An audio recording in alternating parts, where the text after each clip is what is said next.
begin. It's already too late. And a very good morning and warm greetings to everybody from Hindu College who's joining us for this inaugural session of Impact Lecture Series, sponsored by the Ministry of Education's Innovation Cell and AICTE. Let me tell you that there could have been no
Hello everyone. Let me announce Devanshi ma'am is not able to join the meeting due to some technical glitch.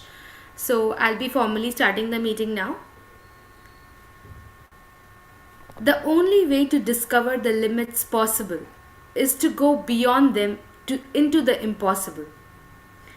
With these inspirational words of A.C. Clarke, I would like to take this golden opportunity to welcome our reverend speakers, Dr. Akangsha Thyagi and Sir Manish Sawyer.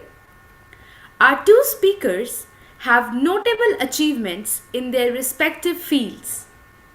Dr. Akangsha, our first speaker of the day, is an interdisciplinary researcher currently working as a program associate at the Council on Energy, Environment and Water, a not for profit policy research institution based in New Delhi, India. Welcome, ma'am. Our second speaker, Sir Manish Sawyer, an examiner of patents and designs of intellectual property rights under DIPP, Ministry of Commerce and Industry, under the Government of India, is also here to grace us with his benign presence. We welcome you, sir. I would also like to extend my greetings to all other eminent delegates of the teaching faculty and my dear friends. I ardently welcome all. The Hindu College is proud to be the very first organizer of this historic occasion of the beginning of a new educational series among the HEIs, Impact Lecture Series. The mind is not a vessel to be filled, but a fire to be kindled. Innovative minds are the ones that shape the developmental future of a country. To let the students and faculty members apprehend the importance of innovation, IPR, and startup in such institutions, with funding assistance from the Ministry of Education's Innovation Cell and AICTE, Impact Lecture Sessions is being conducted. Another significance of the series is for them to get acquainted with the innovation ecosystem and establish a connection with them in their surroundings and at the national level. Now, to begin with the event, I would request our honorable dignitaries to join us for the virtual lighting of the lamp.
Yes, Rashmi, what happened? Please continue.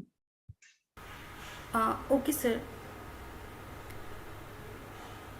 We hope by the end of the event, all of us here learn at least a thing or two, and the purpose of conducting the event will be fulfilled. Now, without wasting any more time, I would like to request Dr. Akangsha to grace us.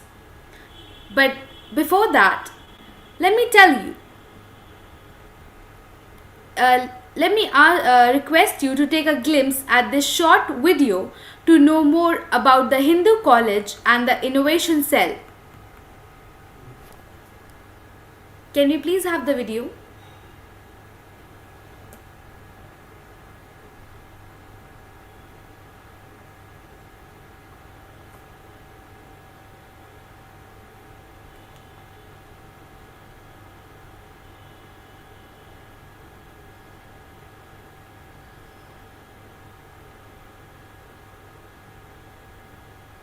Host, please share the audio.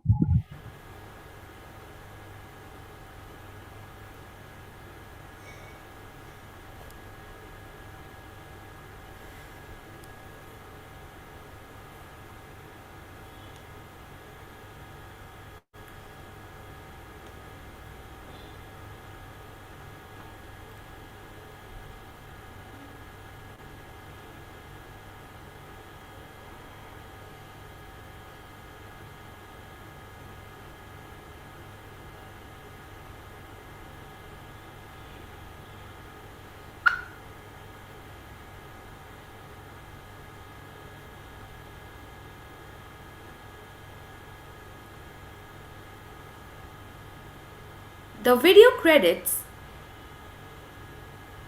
Okay. Hindu College, one of the oldest colleges for arts, science and commerce, was established in 1899. Awarded with highest grade by NAC and NIRF, it holds a robust record of academic achievements and creative excellence. Hindu College Innovation Council, along with Hindu College Innovation and Startup Cell, engages large number of faculty and students in various innovation and entrepreneurship related activities. We have added another landmark in this journey, the Hindu Impact Lecture Series. This series can help students in developing awareness and skills on innovation, entrepreneurship, and intellectual property rights.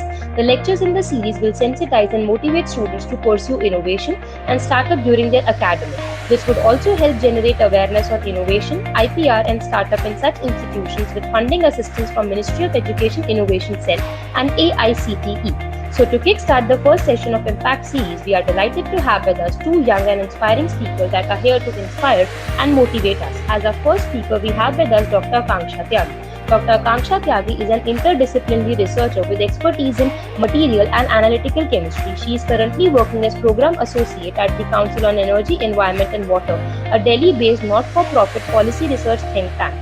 Her research focuses on scaling distributed energy resources through technical and policy intervention, supporting a circular economy of minerals, and assessing the socio-economic impact of RE technologies to support India's clean energy transition.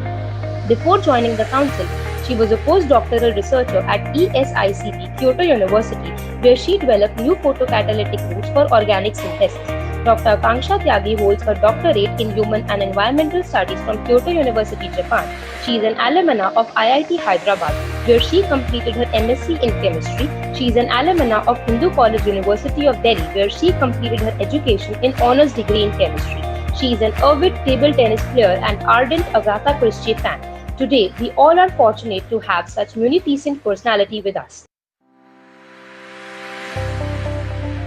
Intellectual property protection awareness is essential for fostering innovation and creativity in students pursuing higher education, as filing for IPR helps the students to protect their inventions and provide better opportunities for collaborations and funding. To witness a session on intellectual property rights and management for educational institutes, we have with us our guest speaker, Mr. Manish Sawyer, Examiner of Patent and Design, Indian Patent Office, Delhi. Mr. Sawyer has conducted more than 50 programs on IPR under the NIPAM in various institutes and colleges. He has contributed in drafting and examination of various patent applications in the field of mechanical, chemical engineering, and polymer science. working as an A-grade officer at Indian Oil Corporation Limited from November 2017 to August 2019. He has helped in development of new commodity plastic and replacement of ABS and nylon with impact copolymer of polypropylene. He has also developed new compounds and materials for DRDO and ISRO while working as a scientist in JK Tire and Industries. We are privileged to have such luminaries to begin an impactful journey. The video credits goes to my fellow batchmates Ankit, Sagar and Takshit, and the voice-over credits goes to Aishna. Coming back to the video, it is a matter of immense pride and joy to acknowledge what a truly remarkable legacy we have. According to a report of IBEF, in 2021, India ranked third globally for total renewable power capacity additions, with 15.4 gigawatt of electricity production, that through renewable sources.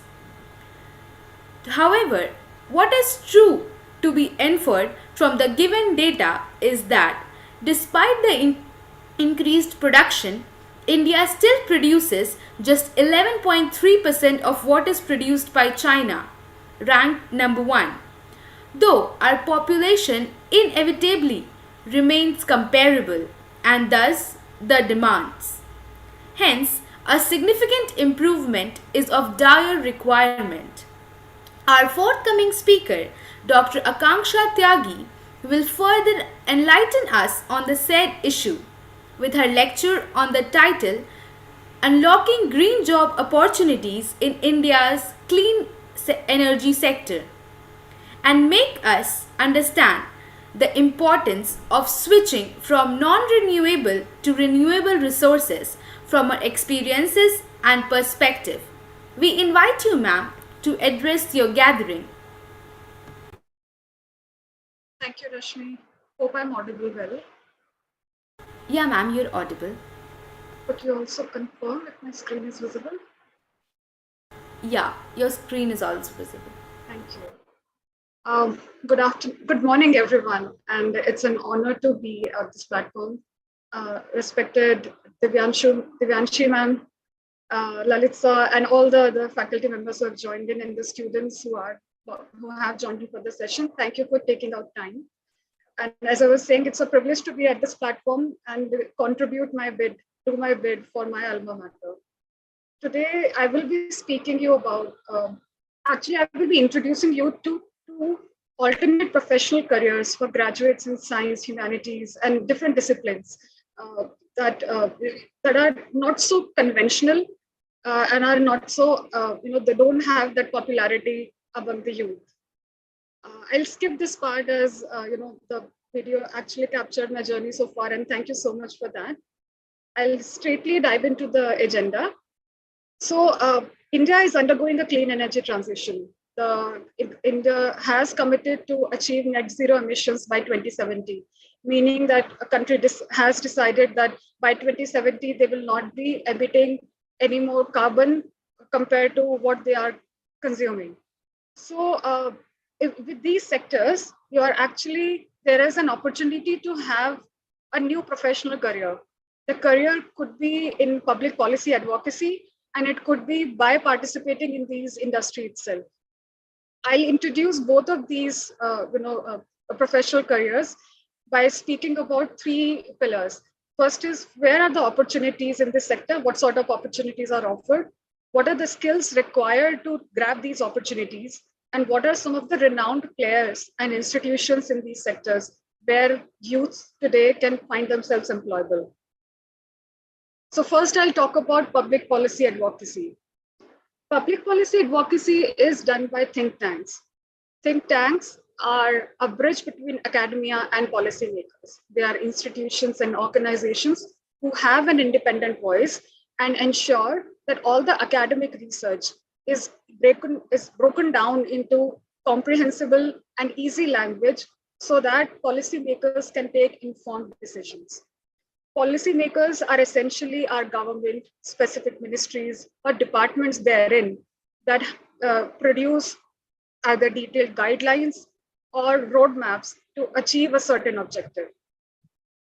So some of the opportunities that arise in the public policy sector or within the think tanks, they allow the youth to shape the narrative, which can solve not just the global, but also the national issues.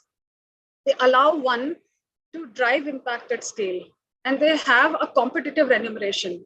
So often at times when people think of public policy or a career by associated with think tanks, it seems that the compensation that is offered in these sectors or by these institutions is not of the match of your conventional occupations.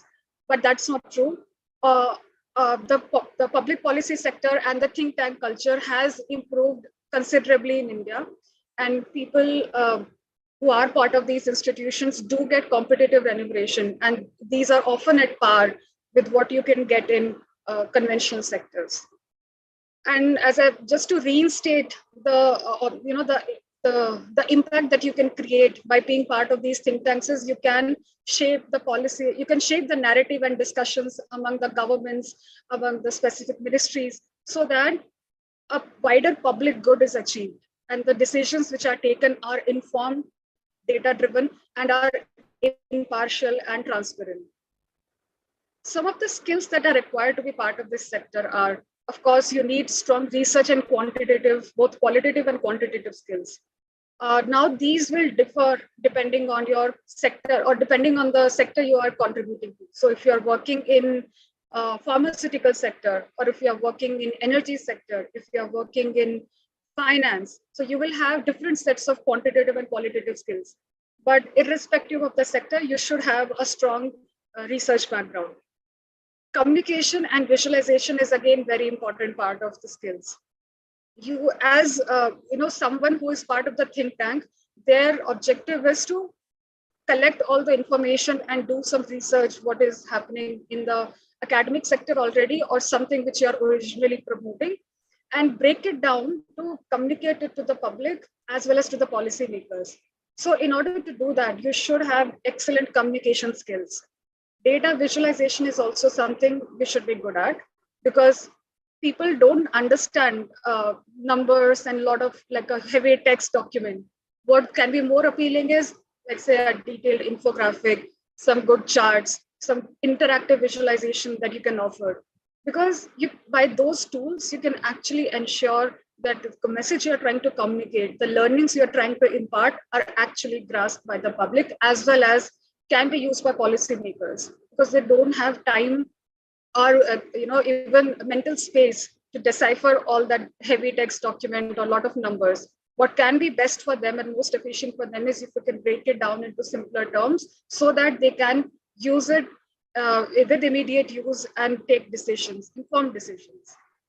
Project management is again one of the key skills that you should have, because it's a very fast moving industry. You're working in think tanks, you're constantly interacting with people, you're constantly reading your different articles, innovating on your research, producing new outputs. So that requires you to have hands-on project management skills.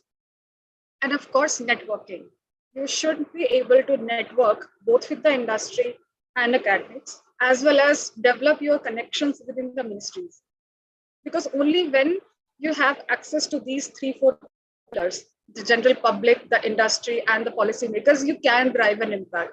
Else, you would be working in silos, and the larger objective of doing any public good, you'll fall short of that. Now, these skills, as I was saying, a lot of them are already, imparted via technical qualifications and training that we get. But some of the courses that are desirable, or which, at least in my experience, I have seen in all my peers and colleagues, is they often happen to have a degree in public policy. They are also researchers in your general STEM cell, like STEM branches, science, engineering, mathematics, people from humanities, commerce, and even communication professionals. So everyone who has some sort of technical training and who is willing to, develop some transferable skills, they can find a place in public policy advocacy or in a think tank. And it's, as I was saying, in India, the think tank culture has evolved a lot. As of 2021, there were about 612 think tanks in India. And some of the prominent names are mentioned here. Niti Aayog is India's official think tank. It was formerly called Planning Commission. And then there are other institutes like ORF, Terry School, and the university, C-STEP, iForest, and of course my own institution, CEW. So I'll introduce you all to my institution and give you a glimpse of what sort of work we have been doing. So the Council on Energy, Environment and Water, which we also call CEEW, is among Asia's leading not-for-profit policy institutions. We are independent, integrated, and international. And we are working across 7 focus areas for research. We work on energy access that aims to empower even the poorest of poor with reliable and clean energy. We have a team working on industrial sustainability and competitiveness that helps industries, be it cement, steel making, or your general manufacturing industries, to transition them to cleaner fuels, to decarbonize themselves.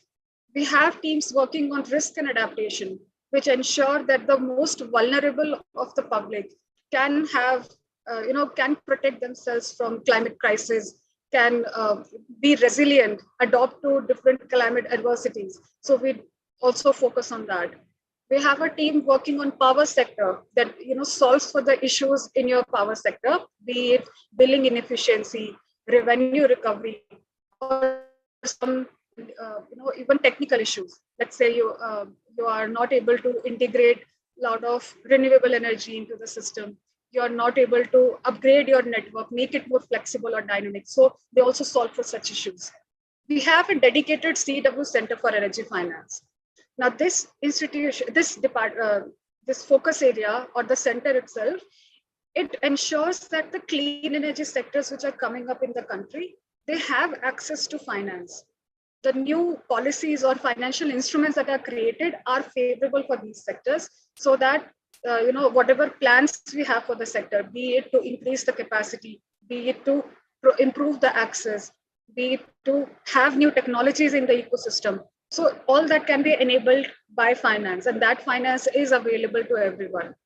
So the Center for Energy Finance works on improving the finance flows in the clean energy sector. I'm part of the renewables team that you see in the center, the first block in the slide. I'm part of the renewables team where all of our work is to ensure that India's as well as the global clean energy transition is happening. We support the clean energy transition.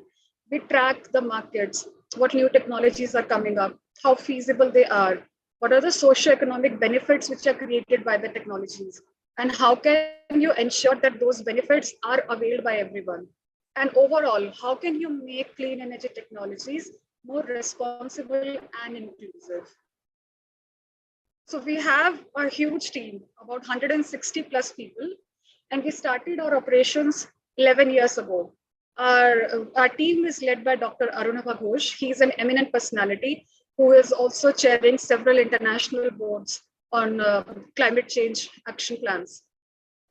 Our team is very young. Our median age is about 29. We have people who are fresh graduates, who are experienced professionals, and people who are in the middle of their careers. And it's also pretty good. The gender balance is also pretty decent. The men to women ratio, as per our latest annual report, was 54 to 46. So you will see a lot of women in leadership roles, a lot of women who are going out and engaging with government, with ministers, with policymakers in general. And some of the common degrees which my colleagues hold, as I was saying, public policy is one of the degrees that a lot of my colleagues have. But there are people who have specialization in economics, who are engineers, who are architects, and people from even literature backgrounds. Speaking about myself, I am a trained chemist. My whole professional, educational training is to have expertise in experimental chemistry. But I find myself also a good fit for this sector because then I have been able to shape conversations around circular economy. I have been able to shape conversations around green hydrogen, around organic solar cells, around recovery and refining of waste from the clean energy sector. So all that has been possible because I have some technical knowledge, because I can use that knowledge to inform decisions, not just within the institution, but outside with the industry as well. So what the main point I want to emphasize here is this think tank space has opportunities for people with all sorts of skills, but there should be a willingness and flexibility to ensure that those skills are used in a slightly different way. So my day at work, I'll just take you through how a typical day at work looks like in a think tank. So often at times we are strategizing what sort of work should we do. We are doing research on those topics. We are writing some documents, either a report or some opinion pieces in newspapers, or preparing some meeting briefs to communicate with different stakeholders. We are networking often at times, either with the industry or with the government or with different or specific ministries. And all that is also, it's not just boring research that we do, but we also have a good work-life balance. So we have team outings, we have common meals, we have celebrations of different festivals, even our institutional landmarks we celebrate with good zeal and vigor. So as I was saying, in all these aspects, I'm not directly using my chemistry skills or my laboratory skills, but rather I'm using the knowledge which I had gained to contribute to each of these steps. For example, right now, one of my projects is to work on the waste management of clean energy technologies. We are beginning with solar photovoltaic modules. We'll soon be stepping into wind turbines, into batteries. So all these technologies are being deployed in the country. But what is lacking right now is a responsible and a strategic waste management plan. So I am leading a work where we are helping the ministry to come up with a waste management policy. And there are several inputs that go into such policy. We have to inform what sort of waste this is generated, these sectors are generating, how toxic it is for the environment or for the humans, how easily recyclable it is, or what portion cannot be recycled. What are the technologies available to recycle? So all these things are very technical, and I couldn't have been able to contribute to this if I didn't had any chemistry knowledge or any knowledge which helps me understand different technologies. Similarly, I have my colleagues who have specialization in political science and governance. They are also contributing to the same project, and the areas they are developing are, let's say, what is the governance sector that this policy would have? What sort of different ministries and departments would come in? What will be their each individual roles and responsibilities? Then I have a team. I have a professional who is, working on modeling, because in order to, mandate that, okay, a recycling, let's say you have to pay X rupees for recycling 1 ton of waste, or you have to invest, let's say, X crores of money to set up a recycling infrastructure. So for that, you need deep financial modeling skills. So one of my colleagues is leading work on that. He is developing a model which estimates what is the waste which is going to come up from these sectors, and then using different literature that's available, he's creating a recycling cost model which tells you what is the what is the final price point for recycling certain like a ton of waste, what is the cost which should be given by different players in the ecosystem. So the whole team is actually a bunch of interdisciplinary professionals who have expertise and educational training in different backgrounds, but we all are coming together to solve for a larger issue, which is to responsibly manage and recycle the clean energy waste. Talking about the impact that you can create. So a lot of our engagements are at ministerial level. We have close interactions, and even we have knowledge, like official, we are knowledge partners to a lot of these ministries. So Ministry of New and Renewable Energy, Ministry of Power, Ministry of Environment, Forest and Climate Change. All these ministries are one of our closest collaborators. And some of the prominent policy decisions or outcomes that we have contributed to are mentioned here. Our team, even my own team in the renewables team, contributed to the development of National Bioenergy Mission. Another team contributed to green hydrogen policy development. There are teams who supported DRE for livelihoods, where you're essentially, this is like an entrepreneurial scheme which the government is planning to come up, where you can use these clean energy technologies like solar pumps, solar lanterns, solar heaters, solar coolers, all these things. So these are some of the applications where you can use your clean energy sources for your productive uses. So you can make an earning from these technologies. So that's the policy on DRE for livelihoods. Then our team actively worked on deciding what India's net zero targets could be. So last year at COP, when our Prime Minister announced that, Honorable Prime Minister announced that India will achieve net zero targets by 2070, our institution was an active voice in those discussions. We provided different models and results which can help policymakers take informed decisions. Our team also contributed to development of National Cooling Action Plan, where the focus was to ensure that India's cooling demand are met and the emissions from the cooling sector, be it CFCs, HFCs, or some of the unsustainable refrigerants that the cooling sector uses. So all those their use is minimized and efficiency overall can be improved so that even the most vulnerable of people can have access to cooling, sustainable cooling.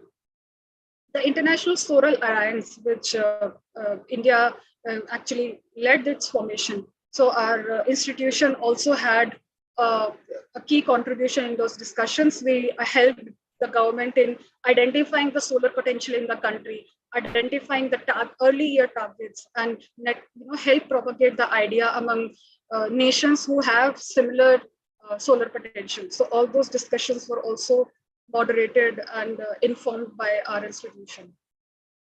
So this was the first part of the session where I just introduced you how you can be part of think tanks and contribute that India's clean energy transition is happening, and it's happening on a sustainable, it has a sustainable momentum.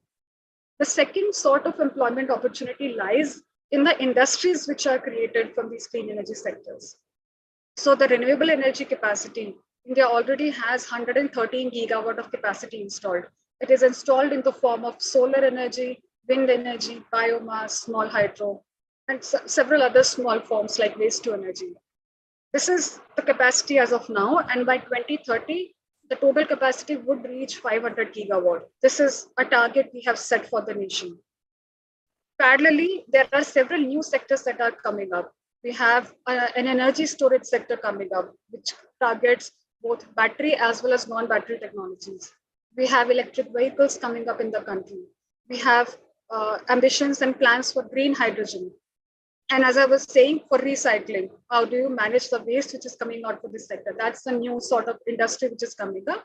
And then there are entrepreneurs who are using each of these clean energy technologies in a slightly unconventional way for some livelihood or productive uses, which I was mentioning before. So those are some new entrepreneurs that are also coming up in the sector. And all these developments which are happening, they provide a huge employment opportunity. The opportunities, I have categorized them into three pillars. First is the typical manufacturing industry, which involves not only production, where you will manufacture these components which go into the sectors, but you will also do strong research and developmental activities. You will identify what new technologies are coming up, if they are suitable for India or not, and like how viable they are. So all these research and production related activities are happening. Such opportunities are also available in the manufacturing sector. Another set of opportunities arise when you are deploying these technologies. So let's say companies who buy the technology and deploy them. So you have roles like business development, where you identify what opportunity lies for your clients. How much is what is the cost implication? How will you finance that cost? And of course, engineering related profiles, where you are either designing your plant structure, either you are helping the construction, or all these design related engineering skills and professions also arise. And the third sort of opportunity arises in indirect sectors, where let's say you're working in banks who have special divisions to find sanction loans for these clean energy sectors, who have you have legal departments. So let's say lawyers or even people who have knowledge of policy and regulations, they are part of the companies who help them. What is the new policies that are coming up? How can they benefit your company? What are the compliances you have to follow? All these things are informed. And the entrepreneurship opportunities, where you are using whatever technologies are available, but to in a slightly different way, so that you can have you can make an extra living and you can get earnings. The skills which are required in these sectors are true for any conventional profession you might find yourself employable in. Engineers are quite seeked in these sectors. So civil engineers, mechanical, civil, or even computer science engineers. A lot of people from science background, people from material, electrochemical, or computational science is also gaining popularity, especially in the battery sector. So for battery manufacturing, a lot of modeling is required to ensure that the structure that you have created, the battery that you have created, how stable it is, how is the efficiency of it during its lifetime. All those things are modeled before you can actually produce a prototype. So a lot of people in science background are also employed in these sectors.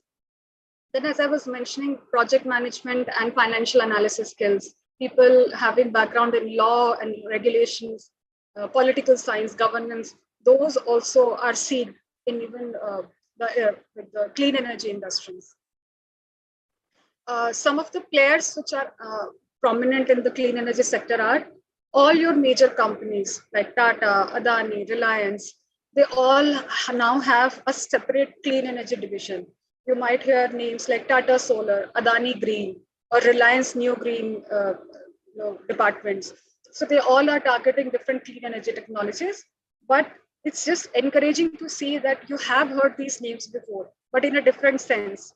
Maybe in telecom, maybe in infrastructure, maybe in your automobile sector. But the same companies, they are also realizing how huge employment opportunity exists for them in the clean energy space. So they have carved out a separate clean energy division. Then other players who are solely, who are conceptualized for this sector, you have names like Renewable, Tesla, and there are several startups also that are coming in. And the names you see here, Ola Electric, Ether Energy, Blue Smart, these are all your electric vehicle companies who are either producing your 2-wheelers, 3-wheelers, or even shared mobility means like cabs and all based on electric vehicles. So these are also startups that are coming. The government has also realized that, this sector is, new sectors are coming up. So they have initiated several skill development programs. So they have a Surya Mitra skill development program, which caters to the solar energy sector, a Vayu Mitra program, which caters to the wind energy sector, and Varun Mitra, which caters to the solar water pump sector. And these are some of the institutions: National Institute of Solar Energy, National Institute of Wind Energy, and the Sector Skill Council for Green Jobs, who are providing these trainings and providing the certifications for everyone who is availing these training programs. So they are certifying them and ensuring that they find, they're also coordinating their placements so that the trainers, like the graduates, can find themselves employed in the sector. With this, I come to the conclusion, and I hope the whole session, I think I might have rushed it through, but it was just because of the time crunch I have.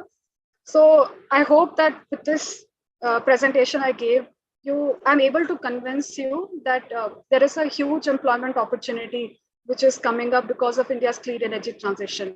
And youth today, irrespective of their technical background, they can leverage it to find themselves employable in the sector.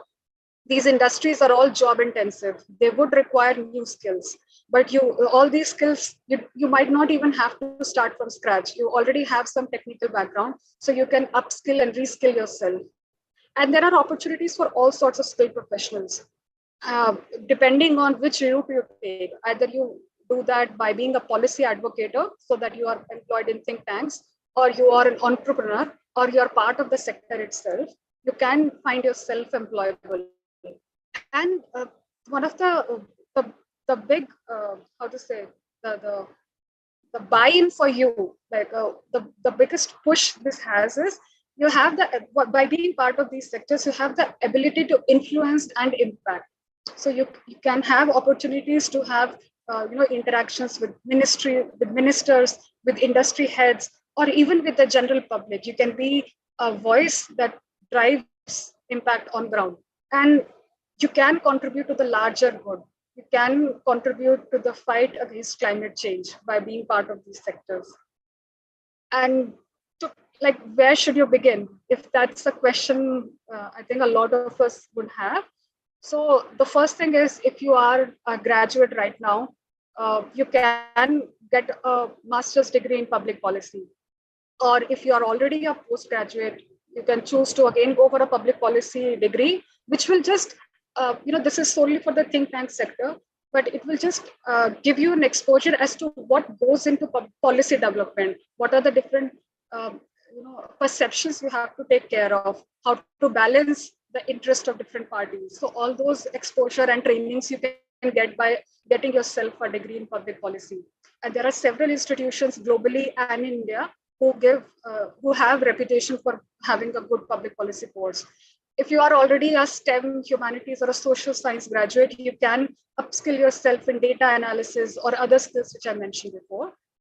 You can also, get yourself some more exposure, like a field exposure, by getting internships at think tanks. So our institution, CEW, has close tie-ups with St. Stephen's, SRCC, and a lot of IITs which have links with placement cells at these institutions, and we often go to recruit people from there. And a lot of colleagues, like permanent colleagues, including me and others, we are graduates from Delhi University only. And just to get yourself just to make sure, if you like, to gauge your interest, that if this sort of work will actually work or not. I hope this presentation did give you a flavor of it, but in case you want more understanding, you can follow our work on social media handles. You can subscribe to the newsletters. A lot of institutions are becoming active on social media because the motto is to inform the general public. So a lot of our work is broken down into short videos, newsletters, op-eds. So you can also go through them and subscribe to them, so that you are aware of what sort of activities we do, and just to see if this is a good fit for you or not. So with that, I'll end the presentation. I hope it was informative, and I'll be happy to take a couple of questions. Thank you so much, ma'am, for illuminating the importance of the issue. I'm sure your words have provided an insight to all present here. You explained us how the government and policy makers take part in such a process. What are the skills required for a person to be able to join this? There are a total of 612 think tanks in India, out of which the Niti Aayog is the official thinking tank. What are the opportunities from industry landscape, and how we can make an impact by being a think tank? Most importantly, how we can start with this. Curiosity is the spark behind the spark of every great idea. The future belongs to the curious. The various prodigies here are waiting to quench their thirst for answers. So without further ado, I would ask Seth and Prerna to take up their questions.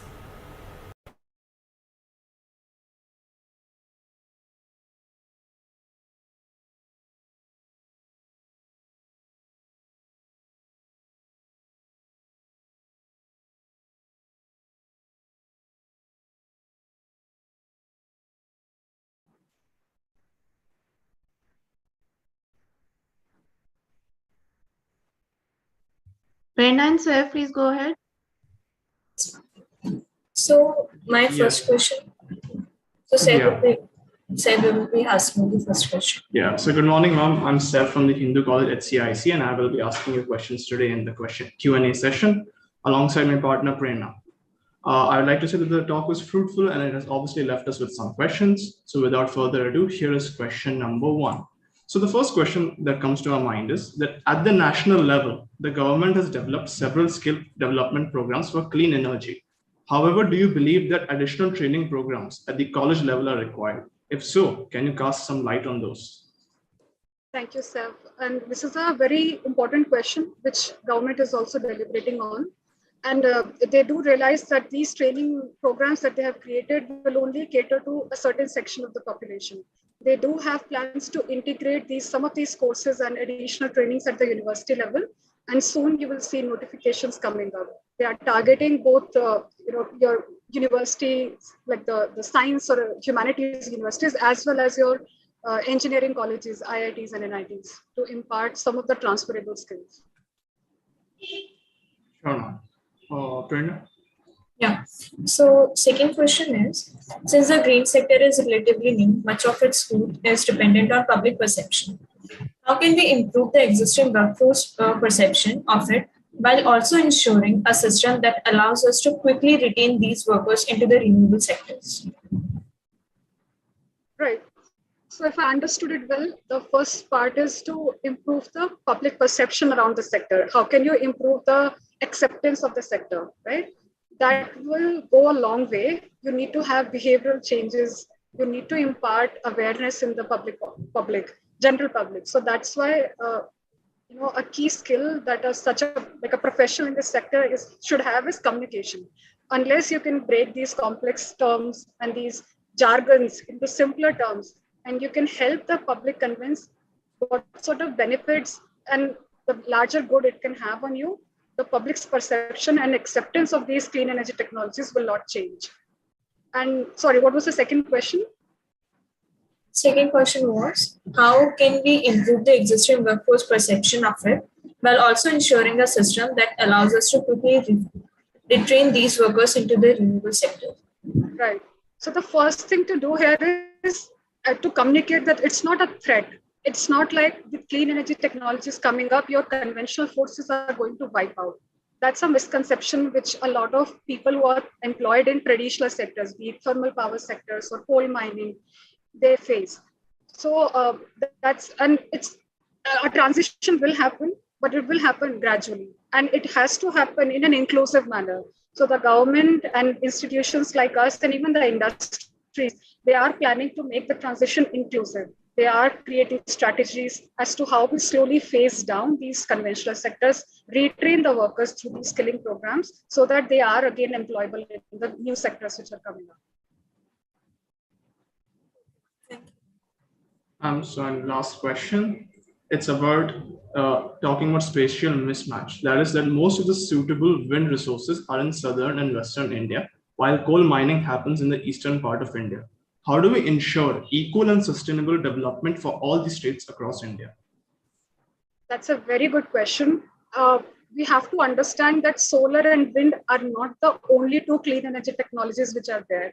You have a lot of spatial agnostic technologies, let's say batteries, bioenergy, or even the entrepreneurship opportunities which are highlighted. So it's also important to create awareness that it's not like solar and wind will provide maximum jobs. You have to innovate yourself to use these technologies in your region. You have to, deploy technologies like battery manufacturing, recycling facilities, which I was talking about. So these all can also come up into areas where the general, solar or wind resources are not abundant.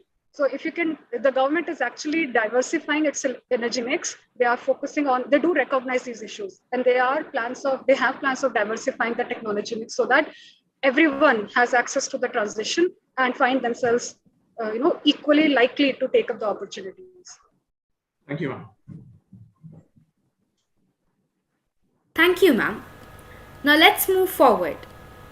Just a moment, Rashmi. I'd like to. Yeah, I of would course. have to drop right now. I have another engagement. And thank you. I'm a sincere thank you for everyone to give me this opportunity. And feel free to reach out to me.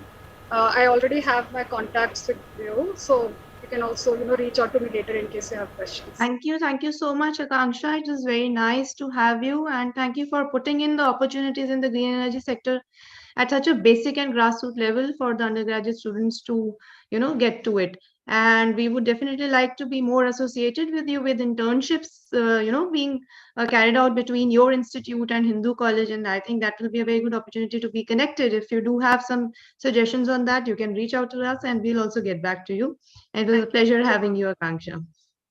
Thank you, ma'am. Good to See be you back. soon. Yeah. Okay, Rashmi, you can now move ahead. Thank you, ma'am. Millions of people toil in the shadow of the laws we make, and much of their livelihood is made possible by the existence of intellectual property rights. Our next speaker, Mr. Manish Sawyer, is involved in the various steps of patent handling in the Intellectual Property Office. Sir has conducted more than 50 programs on IPR under the NIPAM in various universities, institutes and technologies and colleges. His knowledge is said in the said field is truly remarkable. Now, giving rest to my words, I would like to invite Mr. Manish Soyal to enlighten us with his words of wisdom. His lecture will be focused on the topic Intellectual Property Rights and Management for Educational Institutions. The convocation is yours, sir. Yeah, good morning to all of you. First of all, I would like to thank Hindu College, Dr. Manoj Chahal, Dr. Divanshi ma'am, and Dr. Lalit. They have invited to me to give a wonderful lecture on the IPR. So now, first we will start from the basic of IPR. So now, can I share my PPT? Yes, Mr. Manish will be able to do it. Okay. Host, I hope you've made Mr. Manish a co-host.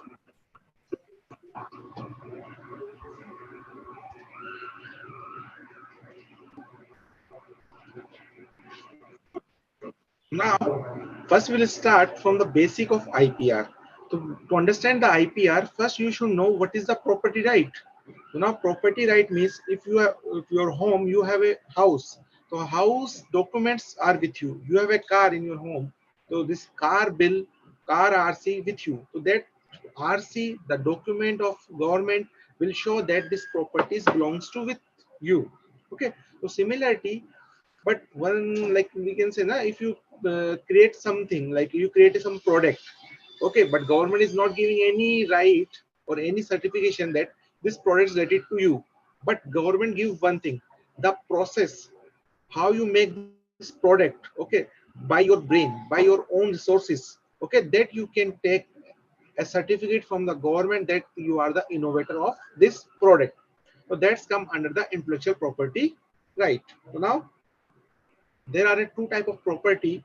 One is tangible property, second is intangible property. Tangible property means when you touch you can feel. Intangible property means they are, you can't see by your neck eye, but they are exist. Okay, so tangible property means immovable property like land, flat, plot, buildings.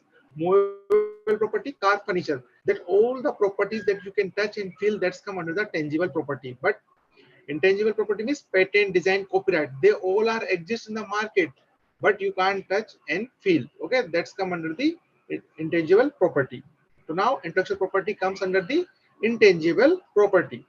So now what is the IP? IP means basically intellectual property. Intellectual property means intel means human mind. Okay, basically intellectual means human mind. So now creative ideas, expression of a human mind, that's come under the IP. Like artistic work, literature work, your painting, technical, any creation by your mind, that's come under the IP. But it should be a commercial value. If it is not commercial value, that's become only your like hobby. Your hobby is not making a painting, is your hobby. If this painting is not a commercial value, that won't count under the IPR. So now intellectual property is an asset, because asset means the things you can sell and you can earn money. That's called asset. It can be bought, sold, licensed, exchange. Like any property, you can give license to others in behalf of you. Any other can process, any other can sell your product. Okay, that's called license or exchange the technology. So what is IPR? So in IP we have understand human mind. Intellectual means human mind. So now IPR means the government will give you the right, because some authorities there na, who can prove that this product is created by you. So for that, government will give you the right. So it become IPR. Intellectual property right are the right given to the person or the creation of their mind. Or this IPR is an exclusive right, or you will get for a certain period. Then we will discuss what is the period for like patent, trademark, or copyright. Okay. So now for intellectual property, what you require? First, you require idea. Idea comes from your brain. Then idea has come. Then you have to give. Now you want resources, labors. Okay, all three together become your property.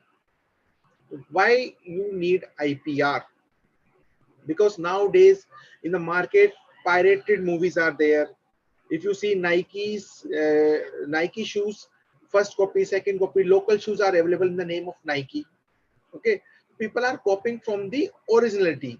So if they are copying the original products, so the person who have invested lots of money to create this original product, okay, so he become very like his proper, like he become in loss. So government think that if in India people are aware about the IPR, so they won't buy a like a copied product, they won't see pirated movie, because that will directly impact on the economy of your India. So always try to use original products. So for that, IPR is required. So important significance is, first, whenever you got an idea, you just protect. Okay, then idea convert into a commercialization, or this idea is your exclusive right. So now for a common person or business person, if a common person have an idea, like we can say people are doing research in a laboratory. Okay, the common person, they have a pride because they have developed a new thing, or that will give you the benefit in the academics also. If we think about as a businessman, so businessman is commercial value, because businessmen is always say the money. How I convert this product, I convert this idea into product, how much money I will earn. That become commercial. Brand value, earn and invest. Okay, so there's two type of person. If we think as a common person, so there's pride in academic. If we think as a business, it's a commercial value. Now, what things come under the intellectual property? First come patents. Patent is basically any idea is related to the scientific work, that's come under the patent. Design, any design, 2D or 3D, but it should be on a product.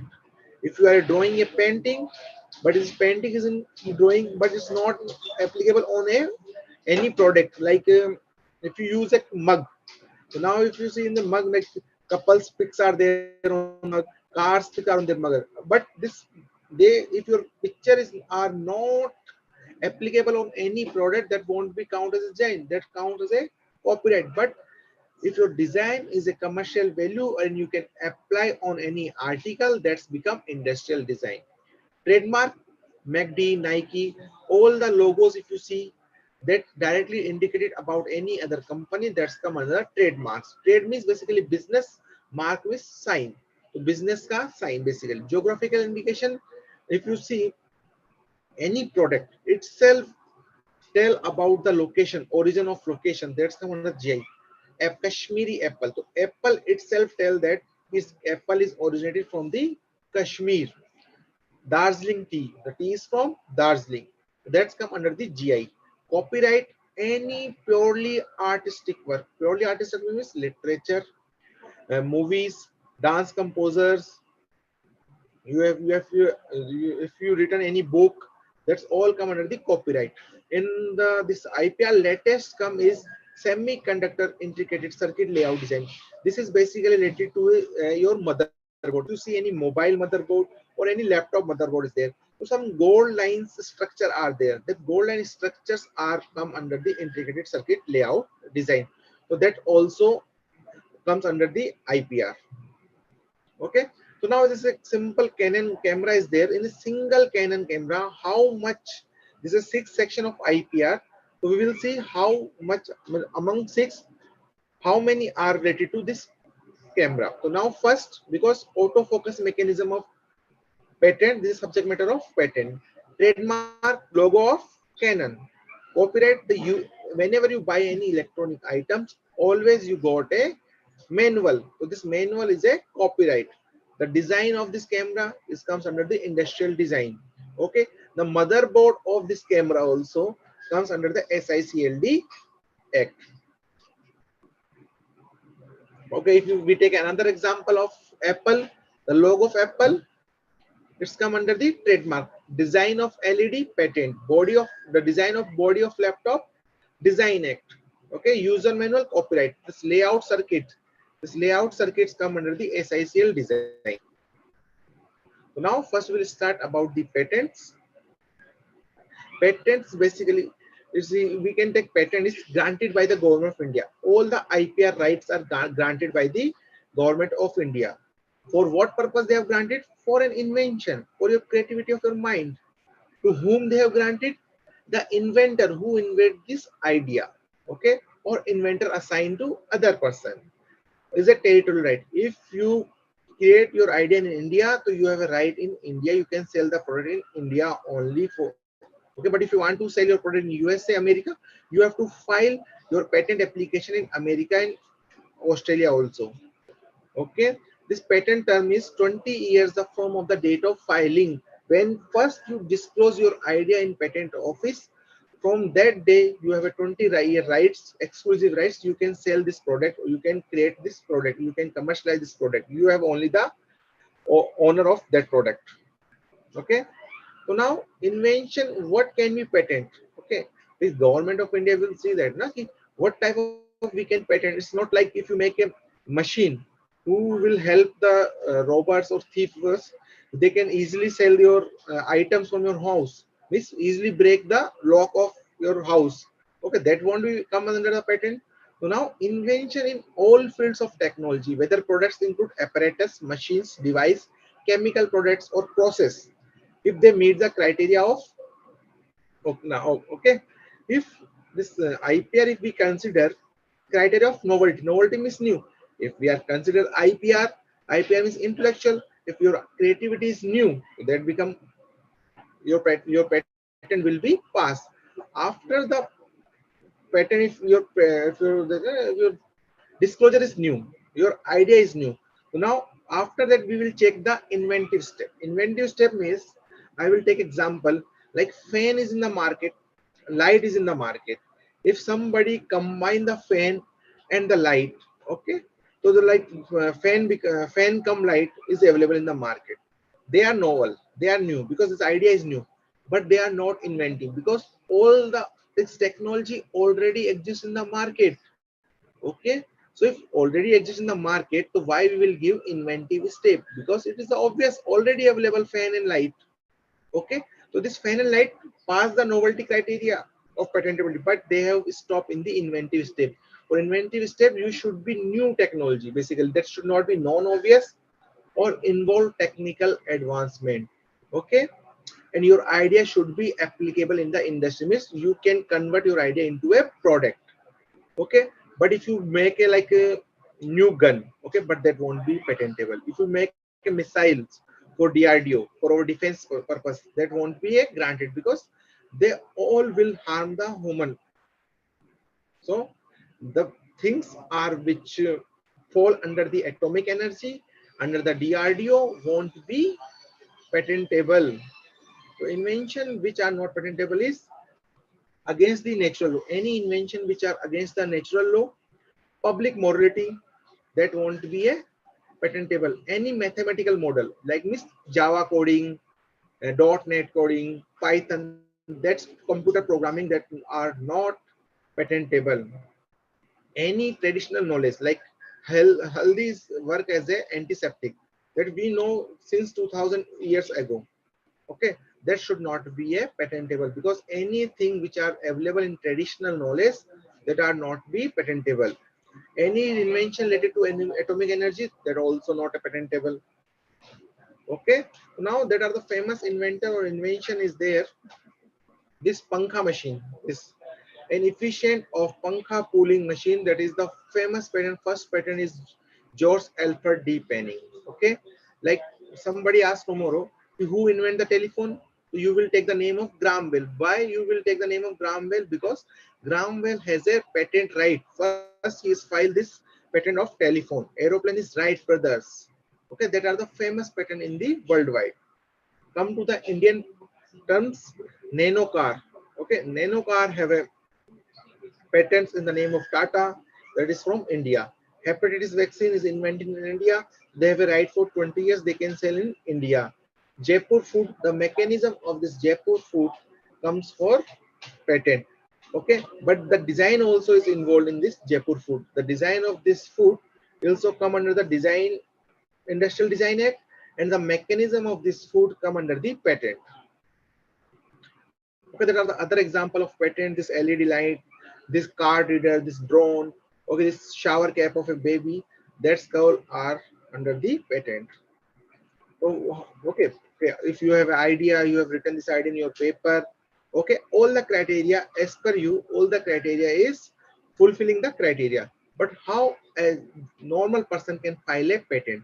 So for filing a patent, first you have to go to this IP India website, e-patent filing. Okay, if you click on this login page, okay, they will ask you the ID and password. For ID password, first you have to register yourself. Okay, this type of screen will come. Okay, so this is for new user. First you have to click here and generate the ID password. After that you have to click new to e-sign. From the e-sign you will create your digital signature. Okay, two things you have to do. First you have to create your e-sign, then you have to file here. Okay, first form 1, you know, in the government system, whenever you go in any department, any hospital, you have to fill the form. Similarly, for your patent filing, you have to fill the form 1. In form 1, you have to file the detail of inventor, applicant, your title. Okay, there are basic things you have to fill. Okay, and you have to pay the fees.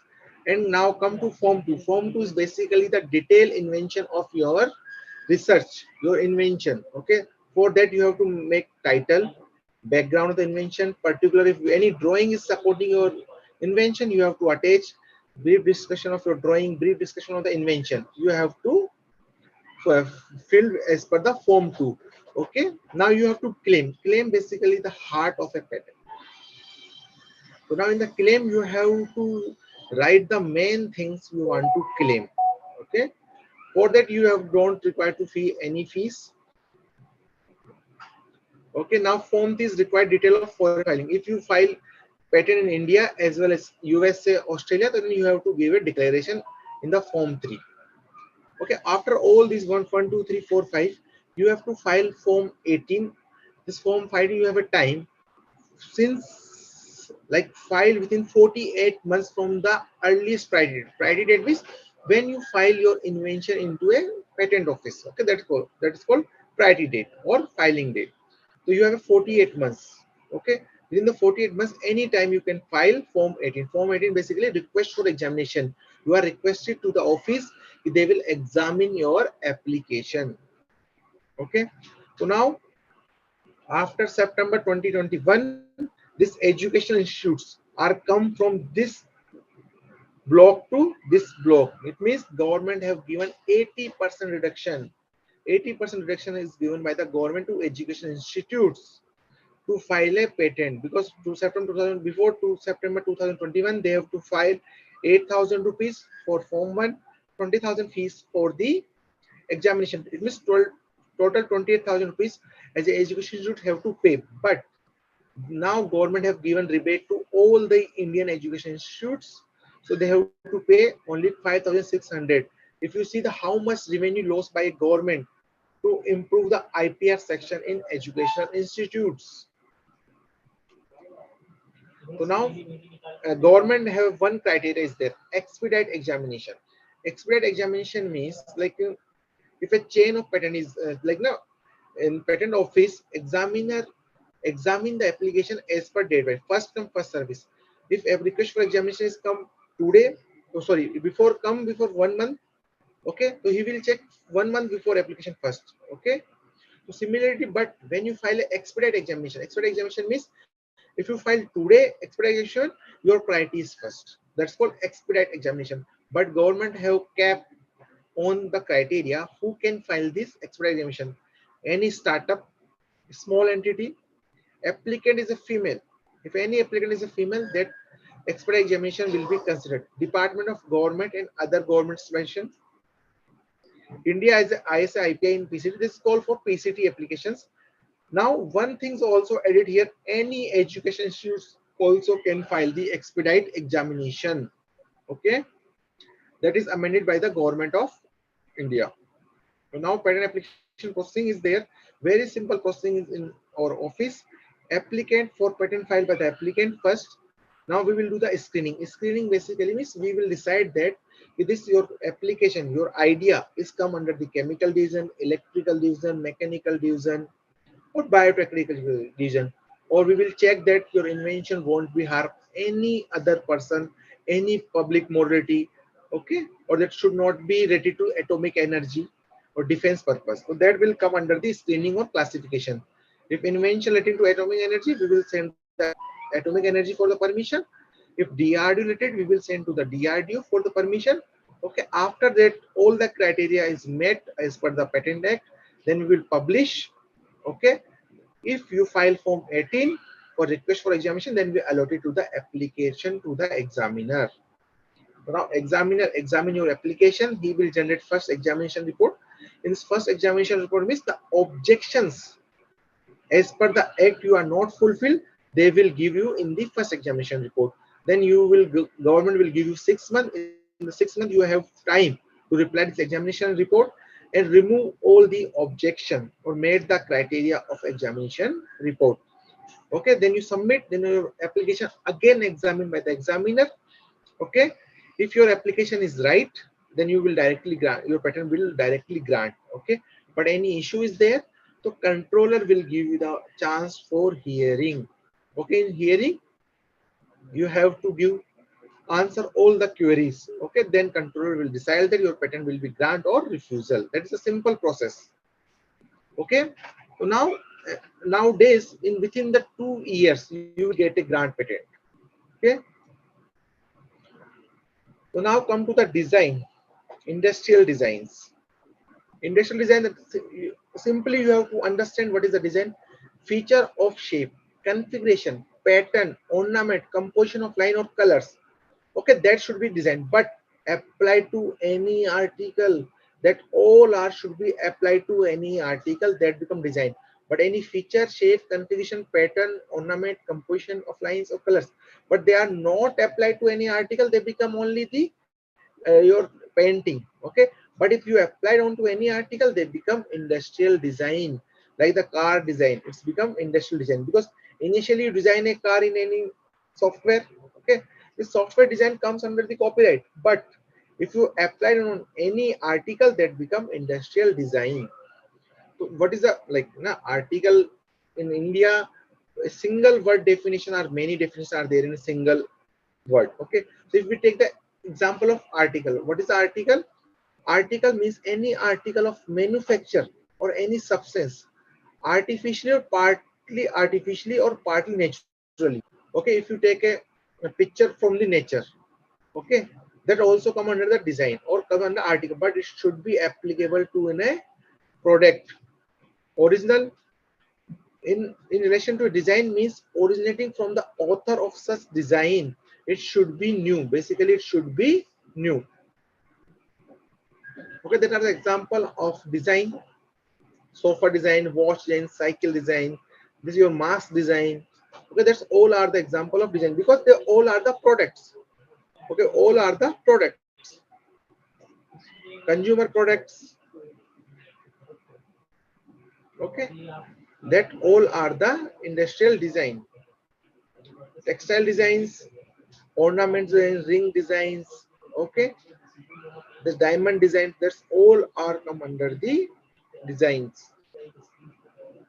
Pharmaceuticals, this design is everywhere. Design is everywhere. design of set articles. Because if you going to buy this necklace, you will get this earring also. So that's become a article. This become a set. This set of articles also come under the Design Act. Okay. What is not registrable? So now you know the things are not new or original. That should not be a registrable. This not are a registrable. A design which has been disclosed to the public anywhere in the world prior to filing. Okay, if you disclose any product before to filing, okay, so that not become a new or original. So this design should not be registrable. A design which comprise content scandalous or obscene matters that also not under Design Act. A design which is contrary to public order or morality that also not be registrable. This 2 point is applicable on all section of IPR. Filing of a design. So now for physical filing, you can file a design Delhi, Mumbai, Chennai, Kolkata office. Now they become a uniform designation. After that, we will send to the IPO Kolkata. This head office of the design. Design is in the Kolkata. All the examination is done in by the Kolkata office. Okay. For the design, you have to give only 1,000 rupees as an education institute. For any other company, you have to give 4,000 rupees. Now a simple process is there. Okay, for design first you have to file to office. Office will send to the Kolkata. Okay, after Kolkata examination is there. Examiner will give you the objection that you have to 6 months to to fulfill your objection. Okay, after hearing will there. After hearing they will decide that your this design will be grant or refuse. Similar, all the IPR have a similar process. This type of certificate of design you will get by the Government of India, the Patent Office Certificate of Registrars of Design. This type of certificate you will get for your design. The name also will mention by the authority. Now come to the design. Okay, if you get registered design will publish on Patent Office General. Okay, every Friday, Patent Office or both the Intellectual Property Office will generate a general. In this general, your design will come. Okay, like design number, class number, your design pick also will come in your general of Patent Office. Every Friday we will release a Patent Office general. Okay. So now come to the trademark. What is a trademark? A name of an enterprises. A name of enterprise is McDonald. A mark capable of being represented graphically, identify and distinguish the source of goods or service of one person from those. Means any other mark, any other logo, which should be distinguished from the other and identify easily by the customers that this logo is related to Nike, Puma, McDonald or Domino's. Okay, that should be identical. Basically, trademarks can be a sign, word, letter, number, drawing, picture, emblem, color or combination of colors, shape of goods. That's all come under the trademark. Graphical representation of packaging, any combination of above. The combination of also allowed, but as applied to an article product. That's come under the trademark. There are the example of trademark: McD, this Coca-Cola name, Adidas, Nike, Google, Naukri.com, Idil Mangemur. This BIS certification also come under the trademark. So now names, collective marks, certification marks, taglines, shapes, sounds mark, that's all come under the trademark. Now again, which are not registrable trademark, like which harm the public morality, any obscene, scandalous products, okay, government emblems, names, which are not under the registrable trademark. Why is important? Because like if you are going to purchase a Nike shoes, how you will recognize this from Nike? Because the logo of Nike you can recognize. So what thing you will get? Provide exclusive monopoly over a class of goods or service. Allow a business entity to build public goodwill and brand reputation. Identify the source origin of goods or service. So you will get this benefits from the trademark. A good trademark. What is a good trademark? A good trademark is basically inherent and acquired. Intention acquired means, if you are going to buy anything, from the logo you can understand that this logo is related to this type of goods. If you are going to a restaurant, so now the name of this restaurant you can easily understand this name is related to restaurant, like Jay Mata Di Vaishno Devi Bhojanalaya. So you can understand from this Vaishno Devi Bhojanalaya means this Vaishno Devi Bhojanalaya trademark is related to the restaurant. Okay, this type of logo or trademark is a we give as a ranking as a good trademark. Now, whenever you see any company name, the two things are always mentioned: TM or R. R means your trademark is registered with the patent, registered with the IPR office. TM is you have filed your application, but your application is under the process. That time you can use TM. So now, how to protect your trademark? Any IPR you can first you have to register. Okay, all the criteria is made by the Trademark Act. Then your logo will be registered. So register available at national, regional, or international level. This trademark is for 10 years, but every 10 years you can renew your trademark logo, but before to expiring the 10 years. Okay, this is about the trademark. Copyright, only one thing you understand: all the purely artistic work. Purely artistic work means that originated by yourself, like author, composer, software writers, website design, other creators. Okay, that's all are come under the copyright. Music, painting, photographs, sculptures, novels, architecture, films, computer programs, video games, original database, that's all come under the copyright. Okay, for copyright what you require: originality, creativity, okay, fixation. That's all you should require to take a copyright for your product. So now, what subject matter of copyright? Literature work. The definition of literature work also mentioned in the copyright section: artistic work, musical work, dramatic work, sound recording work, cinematographic films, that all are come under the copyright. Okay. So now this definition of is given in my PPT. What is the work? Skill, labor, literature work, printing, writing, literature quality, computer programming. That's all come under the literature works. Dramatic work: play, theater production, musical work, written, unwritten, painting, cartoons. These are the example of copyrights, or you know very well the purely artistic work. Cinematography, sound recording, also are come under the subject matter of copyright. For literature, dramatic work, who will be the owner of this work is author. For music work, music composer. Artistic work, artist. Photography, person who is taking the photograph. The government will give the right to that person. A cinematography for producer. Literature work, the person who causes the work to be created. So that all are will give honor of their creativity by as per the government. Okay, copyright will give you the two type of benefit. Economic right means you publish a book, you will take the rights. Okay, copyrights you will take. So you will take the benefit. You will take the benefit in terms of money of your right. Moral right means you make a painting.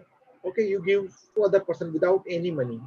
You satisfied your like creativity. Okay, that's come under the moral right. Moral right means without any money, you have do some things by your mind. That's come under the moral rights. But economic right means you are taking the benefit by selling your books. Okay, term of protection for published literature work, dramatic work, life of author means up to the life of author plus 60 years. Means if an author is dead, after the death of this person plus 60 years. 60 means their son, their grandson also will take the benefit of your literature or dramatic work. Cinematography 60 years from the date of publication. Broadcast 25 years. For performance right, 50 years. When you perform your any dance, you perform any painting, okay, that's called 50 years. Application process, similar process there. You have to file the form. You have to give 3 copies of your creativity and submit to the office with 500 or 1000 rupees of fees of application. Okay, like literature work 500 rupees, for artistic work 2000 rupees, sound recording 2000, for cinematography 5000. That are the fees you have to pay with in the term of DD or by the online filing with your copy of your artistic work. The similar examination work is there, formally check, waiting period, scrutiny, discrepancy is there. Okay, similar process is there. Okay, like I already explained you. SICLD basically the semiconductor chips come under the SICLD. Okay, SIC means semiconductor integrated circuit. These circuits in the motherboard, the gold lines are there that are called, we call as a circuit. Okay, that circuits designs also under the registrable under the IPR. Okay, come to the GI. GI is geographical indication. The example of geographical indication is indicate that identifies a product that have a specific geographical origin. Kolhapuri chappal. This chappal is famous in Kolhapur, basically. Okay, the examples of Darjeeling tea, Makrana marbles, Kanchipuram silk, Ratlami silk. Okay, that all are the this product itself telling about the origin. This silk is from Kanchipuram, the silk is from Ratlam, the tea is from Darjeeling, Makrana marble is from Makrana. Katputlis of Rajasthan, okay, Varli paintings, Bengal Pachitra, Bagh printings of Madhya Pradesh. So now product itself telling about the origin of their product. This Kurk orange, Happy Midi mango, Magai pan, okay, that are the example of GI. So now points to be remembered for IPR is first protect. Any idea you have to first protect, then publish. Okay, this all the IPR rights are territorial right, means if you file in India, so you have a right in India. Okay, if somebody copying your ID in USA, you won't sue in the court. Okay, the registration is done by the government of India, and your rights are for limited period. Okay, renewal fees you have to pay before expiring your time period. Okay, like this is the validity for patents. You have a 20-year rights. Okay, you have to every year you have to renew. For trademark, maximum protection is lifelong, but every 10 years you have to renew. Design 15 years, initially for 10 years, and you have to renew for the next 5 years. Copyright, I've already explained copyright. There's a many classification is there, but generally we can consider it 60 years. GI is lifelong, but every 10 years you have to renew. Okay, that are the validity for this IPR. So now acts are for patent, you have to follow Patent Act 1970. For trademark, you have to follow Trademark Act 1999. Design Act, you have to follow 2000. Copyright Act for 1957. Geographical Indication 1999. For semiconductor, the Act 2000 you have to follow. Okay. So there are the offices are there for patent. Kolkata, Delhi, Mumbai, Chennai. For design, basically Coca-Cola, but you file in any other patent office, you can file. For trademark, all these Mumbai, Ahmedabad, Kolkata, New Delhi. Copyright only New Delhi, GI, Chennai, SICLD, New Delhi only. So now this PPT is for the college students. So now we can talk about the career opportunity. So now in India, there's two type of career opportunities there. Should I choose my career in a government job, or should I go into a private sector? If you are willing to in government job, so you become an examiner for pattern design. For that you require a MSc in science or BTech or MTech degree.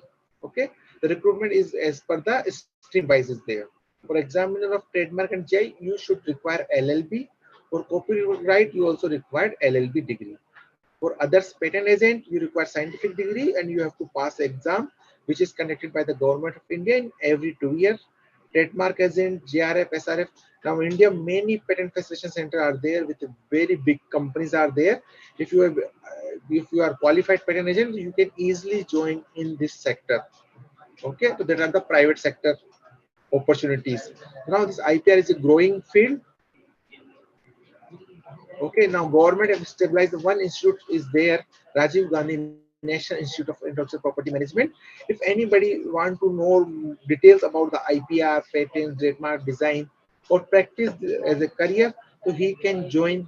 The courses are conducted by the RJ and IPM in 2 months, in 6 months. So you can directly go to IP India website where you can easily see these programs. You can easily find the details. Okay, you can join. For students, I think the fees is 500,000 rupees is there. If you want to pursue your career, then you can easily join these courses. Now, thank you so much. So now I have a quiz for you. After that, we will discuss the any doubt. Okay, this is a quiz for you guys. So give me the answer of this. Find the famous trademark. Find the famous trademark.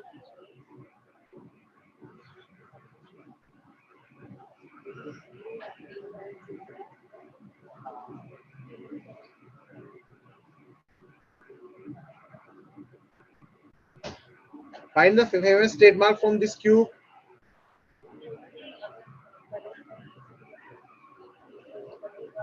Okay, so there is Amul in the chat box. Is that correct, Mr. Soyal? Yes, ma'am. Amul, yes, correct. Okay. Tata is also correct. So Pepsi. Yeah, Pepsi. Dettol also correct.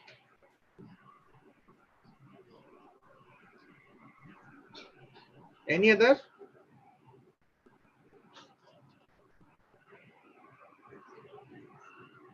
Five trademark also remaining from this Babool. group. Babool. Lux Yeah, is Babool. also there. Lux. I can find Lux. Yes, ma'am. Okay, now I will show you the answer of this. Pepsi, Cadbury, Link, Horlicks, Amul, Tata, Ditto, Lux, Babool, Bata. That are the famous trademark in this cube. So now, in the IPR, I have told you 6 section. Now tell me the first painting come under which section? First painting come under which section? In which section you have to file your painting? In which section you file of IPR request? Patent, trademark, copyright, SICLD, GI. Yes, copyright. The right answer is copyright. For the second image, is in which section you have filed your request?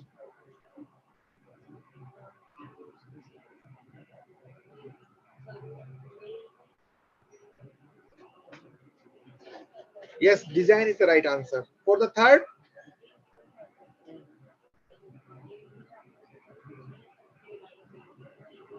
for Apple logo,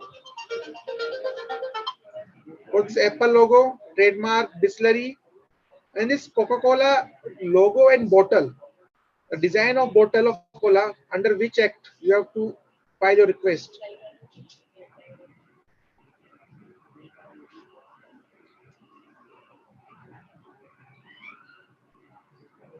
The bottle design of Coca-Cola. Yes, design and trademark. Very good.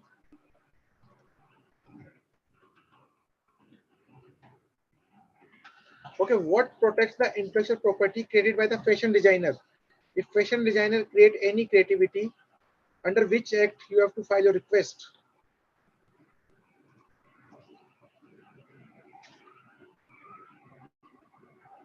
Yes, design. Design is the right answer. Okay, what protects the advanced disc brake for bike developed by the inventor? Disc brake developed by the inventor. Yes, patent is the right answer. Patent is the right answer for that. A geographical indication. Geographical indication. Yes, Nagpur orange is the. What does a trademark protects?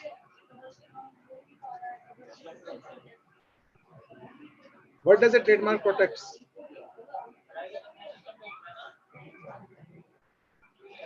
How long can a patent last? Yes, 20 years is the right answer. If you write an original story, what type of intellectual property gives you the right to decide who can make and sell copies of your work?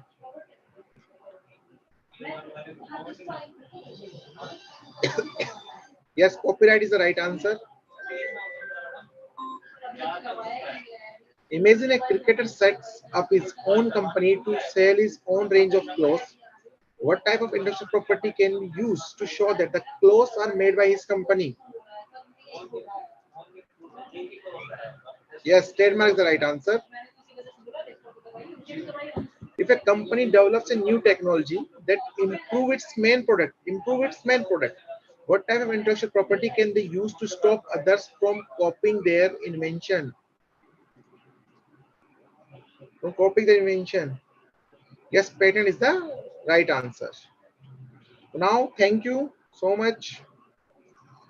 If you have any doubt, you can ask.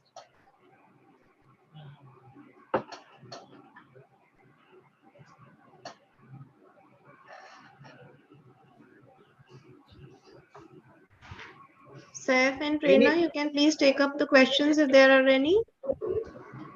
Any Yes, doubt, ma'am. any question related to career opportunity in IPR or patent, you can ask me. Yes, sir. So we have a few questions for you. So first question is, at the national level, the government has developed several skills development programs from. No, that's the second one. You have to go to the second one. Go down, you'll find it. So it is many Indian varieties of flora and fauna have already been stripped of their Indian legacy as a result Your of voice Western. are not audible properly. Can you type the question? So may I read it out? Yeah. So basically, it's the question is many Indian varieties of flora and fauna have already been stripped out of their Indian legacy. It is due to Western patent policy. How should Indians manage a high ground on the changing global trend?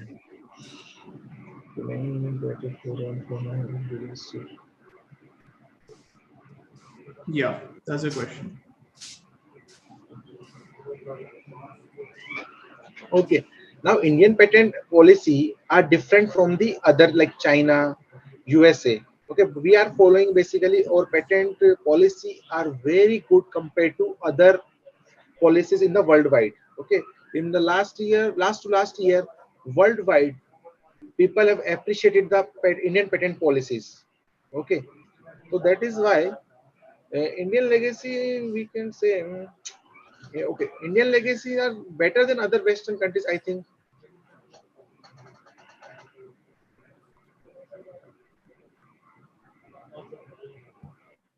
Now, for the maintain the high ground global trends, government have taken many initiatives. Okay, like NIPEM program, reduce the fees of education institutes. So creativity comes from the Indian authors. Indian creators will file the patent, so we can achieve the targets. File in China, USA. Like China, IPR filing is 16 lakh. In India, filing is 66,000. So how we will reach up to 16 lakhs in China as per the China in the as equivalent to China? How? Because in India the awareness about the IPR is very less, and before to 5 year you will take 15 years to grant a patent. So government have taken many initiatives to maintain the high ground of changing the global trends in the to meet the criteria of patent policy worldwide. Thank you, sir. Any other?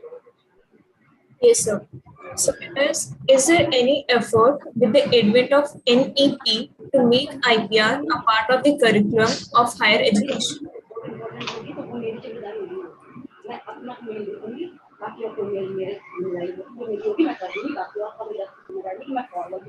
Yeah, actually, I am not the right person to give the answer, but last month on the IPR day, we have attended one conference with this AICT chairman. Okay, they have told that they are planning to as a optional subject on IPR in your curriculum on BSc level, BA level, BCom level. Okay, they are planning to add as a optional level, not the like mandatory course. You have a choice. You can want to pursue your career in IPR, so you can choose this subject as a optional. Okay, they have told me in that conference on happening on 26th April, I think. Mr. Shashwat is the head of AICT because all the education related work is done by the AICT or UGC. But government has taken many initiatives to aware the IPR awareness in college, like Kapila program, NIPEM program, AICT program. Government is giving funding to by the Ministry of Education to conduct this IPR awareness programs in many institutes. Any other? So I have another one. The question is, Indian researchers prefer publishing research papers over filing patent applications. how can we know as Indians whether a research outcome is good enough to make it as a patent or warrant as a patent? Now in India, basically, like a person who doing the research in a PhD level or is professor level, their target is to first the publish. As much as number they are going to increase. Yeah. But in this research paper will be published within 6 months, I think. But in the patent, 18 months will take. Okay, so they won't wait for the 18 months. And the patent requires commerciality. In the paper, don't require industrial applicability.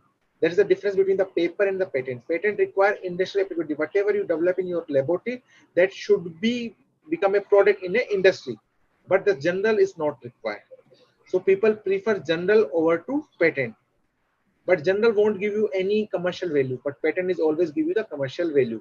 But as a researcher in PhD level or professor level, they have to increase the number, they publish the journal first.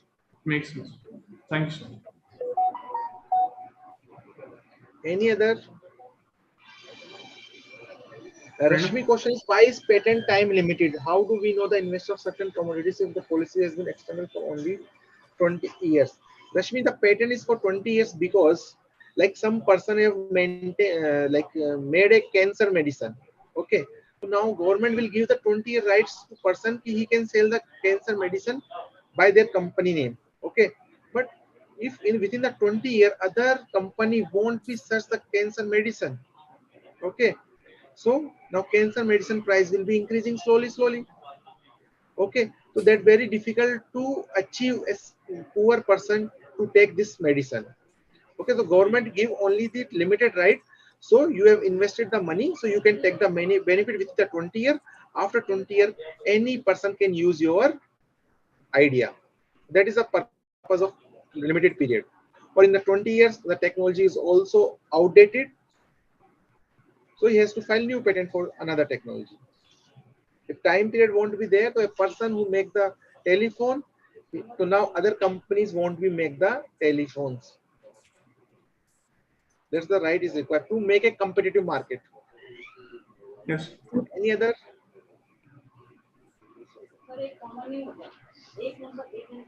Yes, sir. We have one more question. Yeah. As you said, different countries will have different patent. Companies have Different patent rights. So if someone patents in America and I have patent here, then how can we ensure that the root of originality of any idea? Okay, root of originality. The criteria is that whenever you file a patent, okay, if you're filing a patent in America, okay, worldwide, whenever you disclose your idea on the first day, the date become priority date. Okay, if you are nationality of India, so when you are filing your patent in America, you have to take the permission of Indian Patent Office first. Okay, then you can file the worldwide. So if you taking the permission of the patent office will give you a certificate that you can file in America. In America, you have to mention that what is the nationality. If you're India, so it's automatic become that your originated is from India. This Form 1 everywhere worldwide, Form 1 will give you the detail of applicant.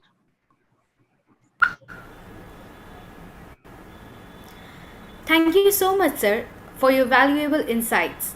By now, we surely understand the importance of intellectual property rights and management for educational institutions.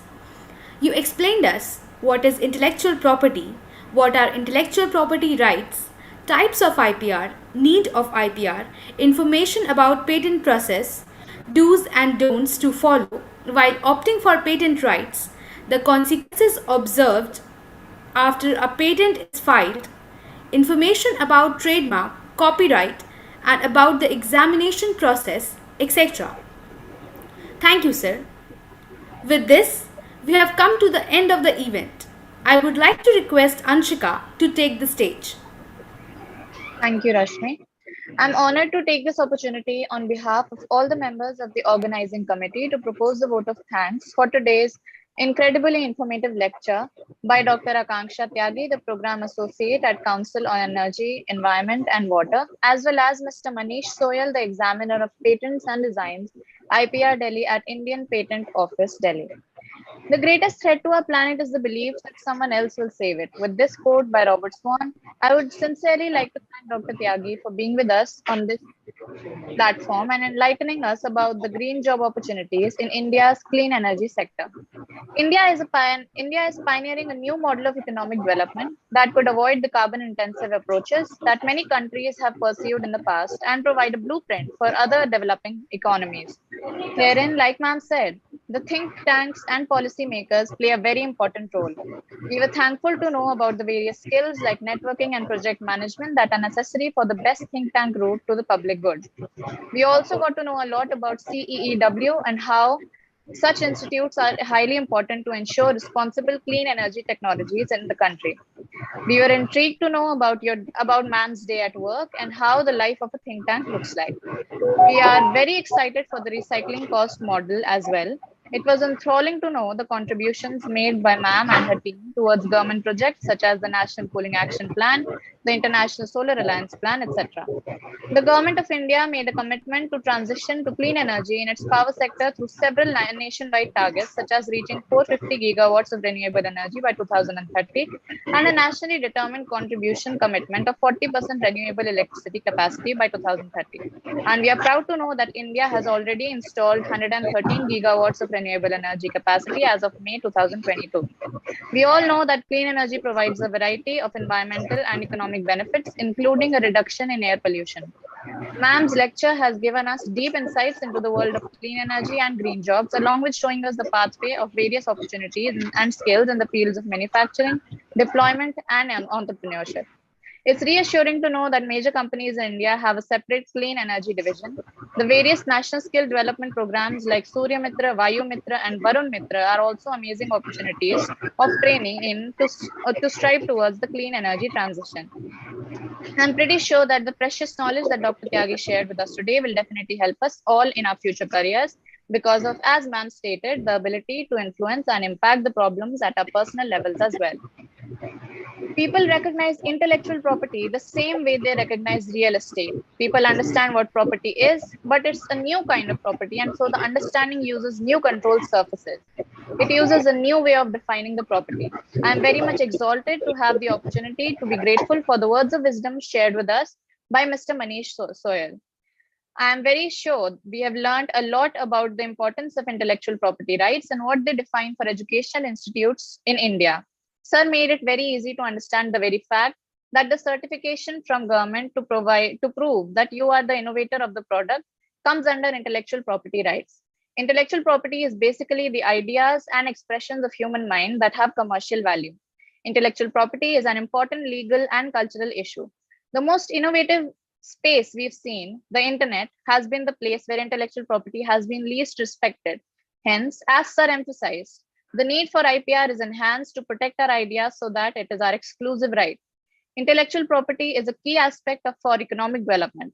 As Sir explained with the help of the camera diagram, patents, trademarks, designs, geographical indications, copyrights, and semiconductor integrated circuits layout designs are valuable assets that come under IP.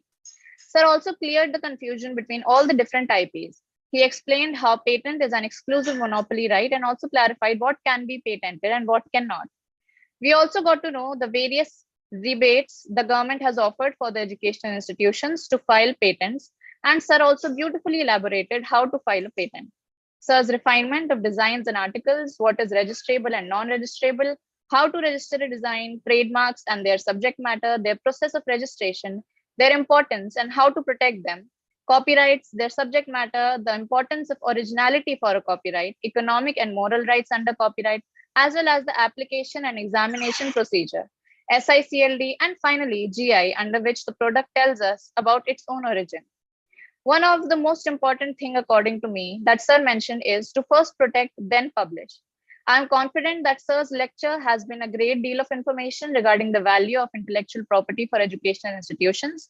It was reassuring to know about the various career opportunities and their requirements for government jobs and others, including private sector opportunities. We were glad to have the quiz session at the end, as it made everything a lot more clearer and helped our brains absorb a lot of important information. We highly appreciate your sagacity, sir, and would like to thank you and affirmatively continue our association with you. Concluding, I would like to present a hearty thanks to our sponsors, the Ministry of Education's Innovation Cell and AICTE, as well as our organizers, the Hindu College Innovation Council and Startup Cell. I would also seize the opportunity to thank our Principal Ma'am, Dr. Anju Srivastava, Vice Principal Ma'am, Dr. Reena Jain, our conveners, Dr. Lalit Kumar and Dr. Devanshi Magoo, and members of the faculty for their constant support and motivation, which made this event so much more happening and successful. At the end, I would like to thank the organizing committee comprising of amazing professors as mentors and my fellow mates who really thrived at different levels to make this event an excellent one. Also, thank you to all the students and other attendees present here for joining this session and paying attention. That is not the best sermon which makes the hearers go away talking to one another and praising the speaker, but which makes them go away thoughtful and serious and hastening to be alone. With this, I would end my words. Thank you, everybody. Yeah, Anshika, just a minute. I want to convey one thing. The question is asked by the Prerna. Actually, I won't read that time question. The many Indian varieties of flora and fauna have already been stripped of their Indian legacy. For that, government is planning to plant varieties come under the IPR. The government is planning to make an act on the plant varieties. So that should be a part of IPR in India. Within 1 year or 2 years, that act will be ready and come under the IPR. So other countries won't be copy the or traditional knowledge. Okay, Prerna? Okay, sir. Thanks so much. Yeah. Thank you, sir. Thank you so much, Manish sir, for your time and you, for enlightening us with how we can file a patent and everything. And most interesting part was the quiz. That was so engaging. So thank you so much for your talk. And we can plan an internship program, okay, from the patent side, and from our college we can also organize a workshop. So thanks. Thank you so much, Mr. Manish Sawyer, for joining us and bringing the students as well as the faculty close to IPR and patents. And I think many of us have got enthralled and enthused to know more about it. And we'll be in close touch with you to know more. Thank you so much for being with us, and sorry for all the technical glitches. No, ma'am, no issue, sir. All right, thank you everybody for joining us. The program is now over, and we'll inform you soon when and what is the next Impact Series session going to be all about. Thank you so much.